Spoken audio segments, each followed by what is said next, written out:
દાહોદના ઝાલોદના કદવાલ ગામે ચૂંટણી પરિણામ બાદ વિવાદ થઈ ગયો છે। ભાજપ ઉમેદવાર સુમિત્રાબેનની હાર થઈ તો કાર્યકર્તાઓમાં રોષ જોવા મળ્યો। ભાજપના કાર્યકર્તાઓએ સોલાર લાઇટો ઉતારી લીધી અને સમર્થકો સરકારી ગ્રાન્ટમાંથી લગાવેલી સ્ટ્રીટ લાઇટો ઉઠાવી ગયા હોવાનો મામલો સામે આવ્યો છે। આ લાઇટ કાઢી લેવાનો વિડીયો પણ સામે આવ્યો અને તેને કારણે રાજકારણ પણ ગરમાઈ ગયું। ગામમાં અંધારપટ છવાઈ ગયો તો સ્થાનિકોએ હવે તંત્રને આ અંગે રજૂઆત કરી છે। અને આજ મામલે વધુ વિગતે વાત કરવા માટે જોડાઈ રહ્યા છે ટીવીના સંવાદદાતા હરીન આખરે શા માટે આ લાઇટો ઉતારી લેવામાં આવી, કોઈ સ્પષ્ટ કારણ સામે આવ્યું છે ખરા? અને આ સમગ્ર મામલે રજૂઆતો બાદ કોઈ કાર્યવાહી? જી ચોક્કસપણે ઝાલોદ તાલુકાનું જે કદવાલ ગામ છે તેમાં કદવાલ 2 જે તાલુકા પંચાયતની બેઠક છે તેનામાં કોંગ્રેસનો જે ઉમેદવાર છે તેનો ભવ્ય વિજય થયો હતો, જેના કારણે ભાજપના જે ઉમેદવારના સમર્થકો છે તેઓ રોષે ભરાયા હતા। રોષે ભરાયા બાદ જે આ ભાજપના સમર્થકો છે તેઓએ સરકારી ગ્રાન્ટમાંથી લગાવેલી સ્ટ્રીટ લાઇટો હારેલા ઉમેદવારના સમર્થકો ગાડીમાં ભરીને લઈ ગયા હતા। ચૂંટણીમાં હારનો બદલો જનતાની સુવિધા છીનવીને જે ભાજપના લોકો છે તેઓએ પોતાનો રોષ ઠાલવ્યો હતો। જોકે સ્ટ્રીટ લાઇટોના થાંભલા ભરી જતા સમગ્ર જે ગામ છે તેમાં અંધારપટ છવાઈ ગયું છે અને હાલ તંત્ર સમગ્ર મામલે તપાસ કરી રહ્યું છે। જી બિલકુલ હરીન, તમામ અપડેટ પર નજર રાખતા રહેજો। તો આખરે લોકોની સુવિધાઓ આ રીતે છીનવાઈ રહી છે।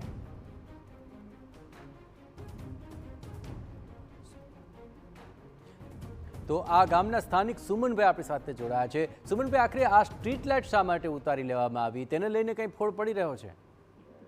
જી સર, આમાં બીજેપી વાળા આવ્યા હતા, મતદાન અમને નહીં આપ્યું એમ કરીને અમે કાયદેસર મતદાન આપ્યું તો બી અમને આ લોકોએ અમારા પર શક ધારીને। અચ્છા, તો આ તેનાથી હવે ગામમાં શું તકલીફ પડી રહી છે હાલ?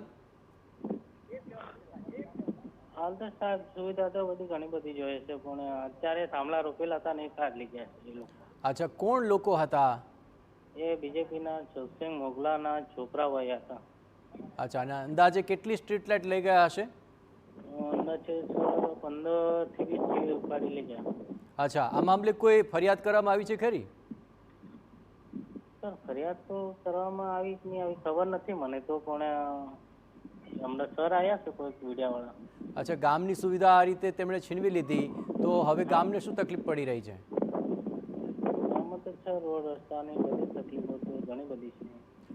અચ્છા, તો આ પ્રકારે આ સુવિધા છીનવી લીધી, ગામના વડીલો કે અગ્રણીઓ કંઈ કાર્યવાહી કરી રહ્યા છે આ મામલે? કોઈ કરતો હશે તો ખબર નથી, પણ અત્યારે અમારા જોડે આવ્યા છે સર, એમની જોડે હું વાતચીત કરી રહ્યો છું। અચ્છા, કેટલા સમય પહેલા આ સ્ટ્રીટ લાઇટો લગાવવામાં આવી હતી? હમણાં 10 દિવસ પહેલા જ લગાવી હતી। અચ્છા, અને પરિણામ બાદ આખરે હટાવી લેવામાં આવી? હા, પરિણામ બાદ હટાવી લેવાય, પહેલા લગાવી દીધી હતી। અચ્છા, હવે જે ઉમેદવાર હારી ગયા તો શું તેમના માણસોએ આ કર્યું છે? અચ્છા, તો જે વિજેતા ઉમેદવાર છે તેના તરફથી કોઈ ફરિયાદ કે કાર્યવાહી થઈ રહી છે? ના સર, અમને મળ્યા બી નથી, આપણે કોન્ટેક્ટ બી નથી એટલે મળ્યા નથી। ઓકે, ચલો, આ ગામના કયા કયા વિસ્તારો હતા કે જ્યાં સ્ટ્રીટ લાઇટ લગાવાઈ હતી? તો ખેડા ફળિયામાંથી જ ઉઠાયા છે, બીજા ગામમાં નહીં ઉઠાય। અચ્છા, ચલો, ખૂબ ખૂબ આભાર સુમનભાઈ, ટીવી9 સાથે વાતચીત કરી। પણ સુમનભાઈએ આખી આપવીતી ભણાવી છે, 15 થી 20 જેટલી સ્ટ્રીટ લાઇટ તેઓ અહીંથી લઈ ગયા। કહી રહ્યા છે કે જે ભાજપના ઉમેદવાર હતા તેઓ હાર થતા આખરે તેમના માણસોએ આ પ્રકારે સ્ટ્રીટ લાઇટની સુવિધાઓ હટાવી લીધી।